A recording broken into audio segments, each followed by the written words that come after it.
দেখছেন কলকাতা টিভির সঙ্গে রয়েছে আমি তসমিনা। শুরু করছি সংবাদ স্বাধীন। আর এই মুহূর্তে যে বড় খবরের দিকে নজর রাখবো, বিধানসভা নির্বাচনে দফা কমতে চলেছে। অত্যন্ত গুরুত্বপূর্ণ খবর এই মুহূর্তের, বিধানসভা নির্বাচনে দফা কমতে চলেছে। অবাধ নির্বাচন নিশ্চিত করতে ব্যবস্থা নিতে নির্দেশ। বিধানসভা নির্বাচনে দফা কমতে চলেছে। ২৬শে বিধানসভা নির্বাচনে দফা এবার কমতে চলেছে, এমনটাই খবর সামনে আসছে। অবাধ নির্বাচন নিশ্চিত করতে ব্যবস্থা নিতে নির্দেশ। সীমান্তবর্তী জেলাগুলিতে বাড়তি সতর্কতার নির্দেশ দেওয়া হয়েছে। সীমান্তবর্তী যে সমস্ত জেলাগুলি রয়েছে সেখানে বাড়তি সতর্কতার নির্দেশ। বেলডাঙ্গা ও শামশেরগঞ্জের ঘটনা নিয়ে বৈঠকে আলোচনা হয়েছে। বাইরে থেকে লোক এসে কিভাবে অশান্তি ঘটালো, এই প্রশ্ন সামনে এসেছে। অশান্তির কারণ জানতে চান নির্বাচন কমিশন। আরো বিস্তারিত জানাবে আমাদের সঙ্গে ফোন লাইনে রয়েছে প্রতিনিধি সত্য সুন্দর ভট্টাচার্য। সত্যদা, ঠিক কি কি জানানো হলো নির্বাচন কমিশনের পক্ষ থেকে বৈঠকে?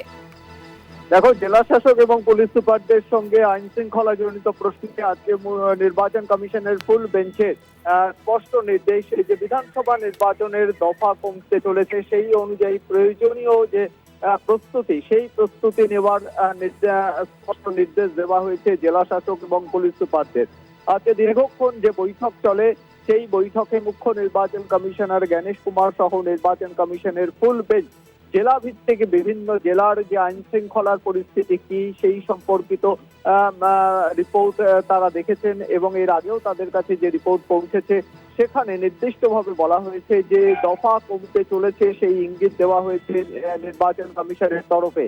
সেক্ষেত্রে তার যে আইন শৃঙ্খলা জনিত যে প্রয়োজনীয় প্রস্তুতি, সেই প্রস্তুতি কিন্তু নিয়ে রাখার নির্দেশ দেওয়া হয়েছে এবং সেই সঙ্গে বেশ কয়েকটি বিষয়, তার মধ্যে জামিন অযোগ্য ধারায় গ্রেফতারি পরোয়ানা যাদের বিরুদ্ধে রয়েছে তাদেরকে সেই বিষয়ে কিন্তু যে সংশ্লিষ্ট জেলার যারা পুলিশ সুপার রয়েছেন তাদেরকেও কিন্তু সেদিকে নজর রাখতে বলা হয়েছে এবং সেই বিষয়টি কার্যকর করার বিষয়ে যাতে দ্রুততার সঙ্গে সেই বিষয় কার্যকর করা যায় সেই বিষয়টি নিশ্চিত করার কথা বলা হয়েছে।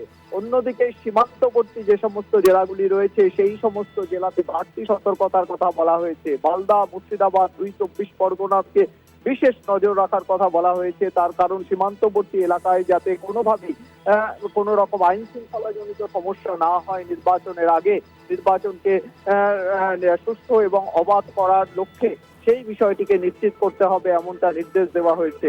অন্যদিকে বেলডাঙ্গা এবং শামশেরগঞ্জে যে ধরনের ঘটনা ঘটেছে, বাইরে থেকে কিভাবে লোক এসে এই ধরনের ঘটনা ঘটালো সেটাও কিন্তু আজকে আলোচনায় উঠে এসেছে এবং কারা ঢুকছে, ফলে স্বাভাবিকভাবেই আইন শৃঙ্খলা জনিত প্রশ্নে যাতে সব রকম ভাবে প্রিকশন বা আগে ভাগে যাতে সতর্কতামূলক ব্যবস্থা রাখা হয় সেই বিষয়ে কিন্তু স্পষ্ট বার্তা দেওয়া হয়েছে আজকে নির্বাচন কমিশনের তরফে।